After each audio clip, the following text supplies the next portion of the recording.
Timnas Indonesia siapkan tandem Tom Haye, Jairo Ridwan masuk radar naturalisasi. Karena dua pemain ini adalah dua pemain yang sangat potensial tentunya, dan mereka keturunan Indonesia seperti kita tahu.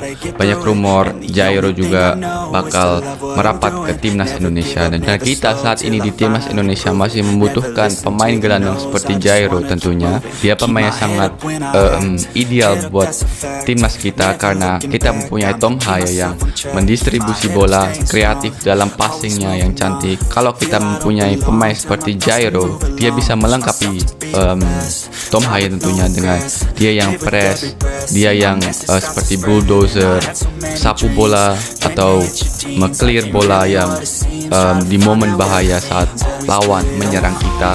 Dan dia juga mempunyai fisik yang bagus tentunya, mempunyai tinggi badan 182. Jadi Jairo adalah pemain yang ideal buat Timnas Indonesia. Tapi ya itu, kita harus menunggu Jairo sembuh dulu, nunggu dia comeback dulu di klubnya. Nah, habis itu PSSI bisa melanjutkan kontak mereka mungkin bersama Jairo Ridwan, karena kabarnya kemarin yang terakhir aku bahas tentang Jairo itu dia sudah positif akan Timnas Indonesia. Kabar menarik datang dari persiapan Timnas Indonesia yang tengah menambah kekuatan di lini tengah. Setelah berhasil mendekati Tom Haye, gelandang asal Belanda, PSSI kini mengarahkan perhatian pada Jairo, pemain serba bisa yang saat ini bermain untuk Crystal Palace di Liga Inggris. Jairo yang juga memiliki darah keturunan Indonesia dilaporkan sedang dalam pembicaraan intensif dengan Ketua Umum PSSI Erick Thohir. Proses naturalisasi ini diharapkan dapat memperkuat skuad Garuda, khususnya di lini tengah. Pemain berusia 27 tahun ini dikenal memiliki kemampuan bermain di berbagai posisi, termasuk gelandang bertahan, bek tengah, dan bek kiri, menjadikannya aset potensial bagi Timnas Indonesia. Erick Thohir menyebut bahwa pendekatan kepada Jairo adalah bagian dari strategi jangka panjang PSSI untuk meningkatkan daya saing Timnas di level internasional.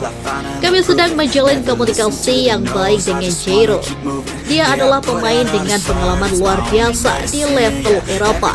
Nah, ini juga sekarang yang ingin saya bahas tentang Tom Haye. Sekarang ini kan dia statusnya kan tanpa klub, dia harus segera memilih klub baru. Dan bagusnya kan ada dua klub yang ingin mengontrak dia kan. Pertama nih Dinamo Zagreb nih. Ini klub besar nih dari Kroasia. Ini klub yang bukan besar saja tapi sangat besar, dan adalah klub yang biasa bermain di Liga Champions.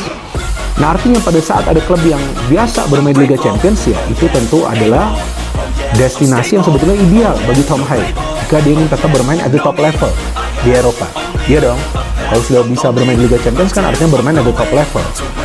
Tapi selain itu juga dia harus memikirkan bagaimana caranya dia bisa mendapatkan menit bermain. Karena meskipun Dinamo Zagreb ini adalah klub dari Kroasia, tapi ya ini adalah klub yang besar. Jadi mereka juga tidak serta-merta memilih pemain untuk dikontrak. Tapi bagus juga mereka memilih Tom Haye. Artinya memang mereka melihat ini adalah pemain yang berkualitas.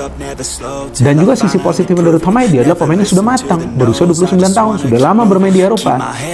Jadi saya pikir kalaupun dia gabung ke Dinamo Zagreb, dia harus struggle untuk mendapatkan tempat. Nggak akan begitu sulit bagi dia. Karena memang ini pemain yang punya kualitas, pemain yang bermain dengan intelijensi ya. Dan kami optimis proses ini dapat berjalan lancar, ujar Erick dalam sebuah konferensi pers. Jairo sendiri belum memberikan pernyataan resmi, namun kabarnya ia tertarik dengan proyek jangka panjang yang ditawarkan PSSI jika proses naturalisasi berhasil. Jairo berpotensi menjadi tandem ideal bagi Tom Haye di lini tengah. Kombinasi keduanya diharapkan mampu memberikan stabilitas sekaligus kreativitas di sektor vital tersebut. PSSI terus mengupayakan percepatan proses administrasi dan legalitas yang diperlukan untuk memastikan Jairo bisa segera memperkuat timnas. Selain itu, mereka juga sedang mengkaji kontribusi jangka panjang pemain-pemain keturunan yang dinaturalisasi untuk menjaga keberlanjutan program ini. Kehadiran Jairo yang akan menambah opsi bagi pelatih timnas Indonesia dalam merancang strategi, terutama menghadapi turnamen-turnamen besar seperti Piala Asia dan kualifikasi Piala Dunia. Dengan pengalaman bermain di salah satu liga terbaik dunia, kontribusinya diharapkan mampu mengangkat performa timnas Indonesia ke level yang lebih tinggi. Selain faktor teknis, kehadiran pemain-pemain seperti Jairo di timnas juga diharapkan dapat memotivasi pemain muda Indonesia untuk terus berkembang. Program naturalisasi ini dianggap sebagai langkah strategis yang melengkapi upaya pembinaan pemain lokal, menciptakan sinergi antara bakat-bakat muda dan pengalaman pemain berlevel internasional. Seiring dengan upaya ini, PSSI juga menjajaki potensi pemain keturunan lainnya yang bermain di Eropa. Langkah ini sejalan dengan visi besar Erick Thohir untuk menjadikan timnas Indonesia sebagai kekuatan yang diperhitungkan di Asia dengan pendekatan yang matang dan dukungan semua pihak. Harapan besar disematkan kepada generasi baru pemain yang akan membawa Indonesia menuju prestasi gemilang di panggung sepak bola internasional.